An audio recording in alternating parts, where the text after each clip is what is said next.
മഴക്കാലത്ത് ഒരു കൂടൊരുക്കം നടന്നുകൊണ്ടിരിക്കുകയാണ് കേട്ടോ. അതും എൻ്റെ വീട്ടിൻ്റെ ഫ്രണ്ടിൽ നമ്മൾ സ്റ്റെപ്പ് ഇറങ്ങുന്നതിൻ്റെ അടുത്ത് തന്നെയാണ്. ഈ കിളികൾ ഇതിനു മുമ്പും എൻ്റെ വീട്ടിൽ വന്ന് കൂട് വെച്ചിട്ടുണ്ട്. അന്ന് 4 കുഞ്ഞുങ്ങളുണ്ടായിരുന്നു കേട്ടോ. അതിനുശേഷം ഇപ്പം വീണ്ടും വന്ന് കൂട് വെച്ചേക്കുവാണ്. അത് പക്ഷേ നല്ല സേഫായിട്ടാണ്. സൺഷൈൻ്റെ താഴെ ആയിട്ടായതുകൊണ്ട് തന്നെ വെള്ളവും വീഴത്തില്ല മഴയത്ത്. നല്ല മഴയാണ് ഇവിടെ ഇപ്പോൾ, കാറ്റും മഴയൊക്കെയാണ്. അപ്പോൾ അതുകൊണ്ട് തന്നെ ഈ ഒരു ഭാഗത്തായതുകൊണ്ട് വെള്ളവും വീഴത്തില്ല, വേറൊരു പ്രശ്നം ഉണ്ടാകത്തില്ല.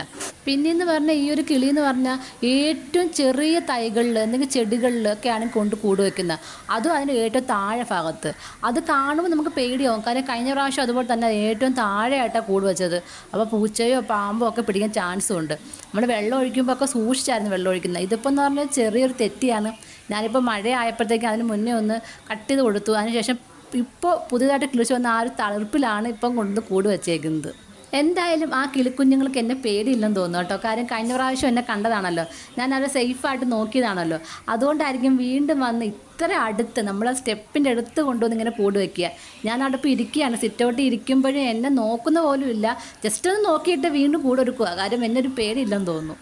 എന്തായാലും അവരുടെ കിളിക്കൂടൊക്കെ ഒരുങ്ങി വരട്ടെ. അവർ മുട്ടയൊക്കെ ഇട്ട് കുഞ്ഞുങ്ങളൊക്കെ ആയി കഴിയുന്ന സമയത്തൊക്കെ ഞാൻ പറ്റുവാണെങ്കിൽ വീഡിയോ എടുത്ത് പോസ്റ്റ് ചെയ്യാം. എന്തായാലും നോക്കട്ടെ. അവിടെ കിളിക്കൂട് ഒരുക്കൊക്കെ തകൃതി നടന്നുകൊണ്ടിരിക്കുകയാണ്. അതിൻ്റെ മഴയും പെയ്യുന്നുണ്ട്. ഇതിനു മുമ്പും ഇതേ കിളികൾ തന്നെയാണ് കേട്ടോ ഇവിടെ കൂട് വെച്ചത്. താണ്ട ഈ കാണുന്ന കരിഞ്ഞ ഇലയില്ലേ, അതായിരുന്നു അന്നത്തെ അവരുടെ കൂട്. ഇപ്പോൾ ആ ഇലയൊക്കെ കരിഞ്ഞു തുടങ്ങിയിട്ടുണ്ട്. എന്നാലും ആ ഒരു സൂചി കൊണ്ട് കുത്തിയ പോലൊക്കെ പാട്, അതായത് കോർത്തെടുത്ത പാടൊക്കെ ഇപ്പോഴും ആ ഇലയിലുണ്ട് കേട്ടോ. അതിനുശേഷം വീണ്ടും എൻ്റെ വീടിൻ്റെ മുറ്റത്ത് തന്നെ ആ സ്റ്റെപ്പ് ഇറങ്ങുന്ന അതേ ഭാഗത്ത് തന്നെ കൊണ്ടുവച്ചേക്കാണ്. ഞാൻ എന്തായാലും ഹാപ്പിയാണ്. കാര്യം എനിക്ക് ഒരുപാട് ഇഷ്ടമാണ് കിളികളും ചെടികളും ഒക്കെ. എൻ്റെ ചെടി വളർത്തലുകൊണ്ട് അവർക്കൊരു ഉപകാരം ഉണ്ടായല്ലോ.